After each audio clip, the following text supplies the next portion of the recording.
Excited to be here. Got down, traveled from Clarksburg. It was a wonderful flight. Got in the hotel.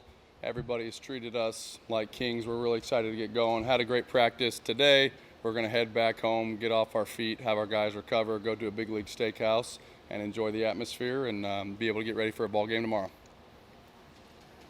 Coach, I think y'all lead the nation in wins on the road this year for whatever reason that might be. I haven't played or whatever. But what's allowed y'all to get that many wins this year? I think part of it, you have to play a ton of road games to begin with. So geographically, we have to go on the road early in the year because of weather. So our team is certainly battle tested on the road. It's hard to lead the country in road wins regardless of how many you play. That's certainly a factor. Our guys are gritty. Coming to West Virginia, you're in for a lot of different elements when you train and when you practice. So our guys have been through the ringer. So this time of year, no class, great weather. They're excited to play. I feel like early on, even in the fall, we choose to play 2 games on the road in the fall just because we know that's what we're going to do. And so this has become very normal for us to go on the road and eat hotel eggs and sleep on bad pillows and everything else. That's kind of part of our deal. How noisy was it when y'all beat Clemson and the issues with the bullpen, some kids in the bullpen, your bullpen? I like that you call them issues. I agree with issues. I think they need to fix that deal. Very loud. I think it was 8,000 fans at Clemson. They're excited. It's an awesome atmosphere. It's a little bit more like a minor league atmosphere, I think, than here. When I've watched ball games here, they don't pump as much music into the stadium. The crowd here is ruckus and really into the game, but it's more of a traditional college baseball setting. At Clemson, it's kind of that minor league thing where it's offensive oriented. Every time that there's a ball or a walk or a hit, the music gets louder. And so it's a little bit of like an artificial heart rate increase, I think, for pitchers and for defenders. The bullpen thing's bogus at Clemson. They've got it so close to the bullpen that you have drunk frat guys that can. Yeah, it's like general seating or what do they call that? Beer garden, general seating. So you can get so close, and it's a net where as a pitcher's warming up, someone could actually grab a pitcher's arm. And so I'm all for environment. It's just that as somebody was warming up, somebody could actually reach out and grab an arm and potentially. I don't want to say that. I don't know that for certain. It's close enough to be able to do that. So I think as a pitcher's warming up psychologically, if you feel like you're in danger, you may adjust your mechanics or you may feel like it's too tight. So there probably needs to be a rule in place just to control that a little bit. And Jay Johnson said that he talked to you about possibly being an assistant coach here when he first got here in 21. What do you remember about that? Yeah, I've just always really respected Jay. He does it right. That guy is a workhorse. So he outworks everybody, and that's why he's in the position that he's in. And I've always respected what he's done. He's self-made guy that recruits, that hustles, that works really, really hard. So I've always had a great relationship with him. We've talked in the past about players, about staff, about opportunities, all those kind of things, just because he does it the right way. I think he respects how I do it, and I really respect how he does it. Did you almost take the job? Or? No, I don't get into all that kind of stuff. Yeah. No problem. You talked about having been through the ringer. I think you have 11 players who played on the field in the Super last year back on this year's roster. How much does that help, having been through this one time in a road Super? We'll find out. Who knows? But we breaking through to get to the Supers was certainly a huge step for our program. First time in program history. So when you start doing some of that stuff for the first time in 130, 135 years, players start to expect excellence and they believe that they can win. And a program that hadn't done that a ton until the last decade, that's the biggest battle, is having kids in the locker room believe that you can beat anybody. Are you ready to announce the pitching rotation for this weekend yet? We're going to start Griffin Kern tomorrow, and that's all we know at this point. Steve, with Griffin pitching a little bit on Sunday, not a lot of pitches, but as you mentioned, he's a starter. He warms up a different way. There's a lot to warm up. Does that affect Tim Minnie, the way he worked this week, and play into your decision at all?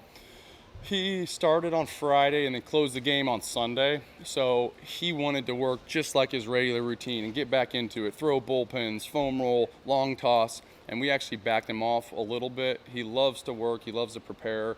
And so we actually said, dude, you're going to be in a great spot. You can command the ball, you got great feel, you've thrown a ton of innings. You need to back off physically a little bit this week because you threw twice and you never do that. And so he had a much shorter bullpen.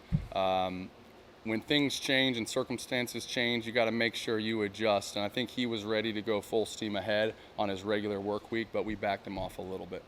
How have you guys been dealing with the heat here? I know it gets hot in West Virginia in the summer too, but how have you been dealing with that? We've kind of made it a joke. We keep saying the most hydrated team wins and like stuff like that, just trying to get through to the kids. Like we just mentioned, as circumstances change, you have to adjust in the game if you want to be prepared. And the reality is that this is different than what we've played in. It's extremely hot and it's humid, so you have to do things to mitigate, those circumstances. And so I think our guys are in a good spot. Our strength coach, Chandler Geller, he's an animal. I mean, it is constant electrolyte drinks and cherry juices and protein shakes, and he's really looking after our guys. Steve, two-parter from you. When do you have to officially turn in the roster? And will there be any changes from last week? I don't know that answer. I think it's a couple hours before the game starts. Joey Cuomo, he runs this whole place. He's our director of operations, so I'll be getting a text from him before I need to do that. I think we're going to put Gavin Van Kempen on the roster this week. He's traveled with us. He traveled with us last week, and he wasn't on the 27-man, and we anticipate putting him on. From an offensive standpoint, you guys don't have a lot of home runs, but you can still score in bunches. Saw that in the last regional. What allows this offense to succeed when things are going right for you? I think we have more power than we've shown. We can drive the ball. We have less home runs. Our field plays a little bit larger, probably than most fields. When we're going good, we're executing our offense. I think our strikeout numbers are very, very low. So we're hard to strike out. We put the ball in play. We're top 50 in the country in stolen bases, so we always have the stolen base threat, and we bunt well. Average-wise, I think we're upper echelon when it comes to batting average. So we have guys that can hit more doubles power than home run power. We steal bases and put pressure on the defense. How was Gavin's health? Good. That was kind of the big concern going into this. He was getting healthy, and it had been 2 or 3 weeks since we had to pull him out of a game with a little bit of a shoulder issue, but he threw a sim game, and the ball was coming out well, and he's currently healthy. Coach, you talked about some of the problems you guys faced at Clemson with the bullpen. How do you think that almost kind of prepares you guys for what's going to be a pretty loud environment this weekend? It's great, and I don't want to blow it out of proportion. It wasn't a problem. Our guys competed well, pitched well. We swept a regional, and so I don't want to turn it into a distraction for what we're trying to do here. But you're exactly right. It certainly prepared us. The environment in every way, just from getting off the bus and the fans being close to the bullpen and the excitement and the music. I think you want to put yourself in as many of those situations as possible. This environment is incredible. This will be something that is great for our kids, but going to Clemson before we came here certainly puts us in a better situation than going to a quiet golf clap community that was a little bit more aggressive. Do you think your team has almost sort of embraced that road dog type of mentality, going on the road to Clemson, now heading here to compete? Do you think they've sort of taken that mantle on a little bit? I know they have, and that's not only from the season, that's the entire mentality of the state.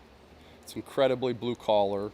People value hard work, they value grit, they value overcoming adversity, and so I know our team has embodied those characteristics as well.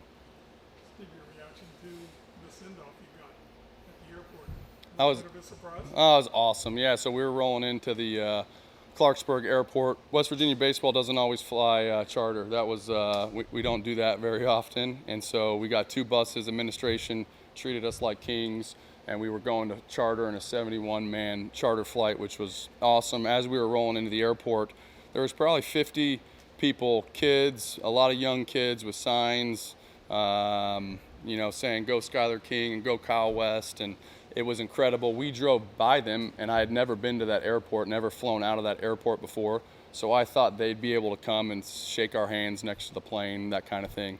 But you get inside a security gate, and so we parked, and I was like, man, we got to find a way. And we ended up talking the security guards to walk us over to the fans, and all of them came up to the chain link, and people were taking pictures and shaking everybody's hands. It was just so cool. That's West Virginia. They're so proud of the Mountaineers, and when people have success that are Mountaineers in that state, everybody rallies behind it. It doesn't matter if it's golf or women's soccer or baseball or swim and dive or football. People are so into WVU in that state, and so it was awesome. My little girl Charlie, and I have a 4-year-old boy Tucker.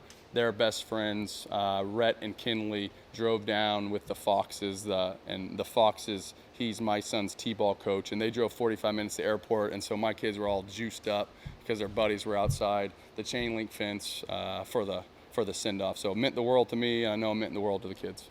As you're trying to build your program, trying to get to the World Series, here they got it on the wall, and the team of Omaha, and they got all these, the championship, the billboard and all this. How do you try to make it the goal, or have y'all talked about it a lot? You're trying to get to the College World Series. I mean, obviously now you're trying to, but in the course of the season or at the start of every season. We talked about it once to begin the season. We talked about what the ultimate goal was, and so you're either playing for artificial trophies along the way, or you're trying to play for a national championship. And so we discussed that as a team, that if we want to be really, really good, you got to play for a national championship. We said, all right, now moving forward, we're never going to talk about that again, because that has to be the goal. That's the ultimate goal, but it's not going to do us any good to talk about that in the team room every day. What's actually required is doing everything right consistently, whether that's eating, sleeping, training, playing, thinking, scattering reports, and all those meticulous details that actually go into winning. And so we said we're going to cut out the Omaha and the breaking out Omaha and all that stuff that means nothing, and we're going to actually try to handle the details on a regular basis to allow us to be in a position to win at a high level. And so these kids believe in that, and they know what it actually takes to win, and they've been working really hard to try to do that. Thanks, guys. He's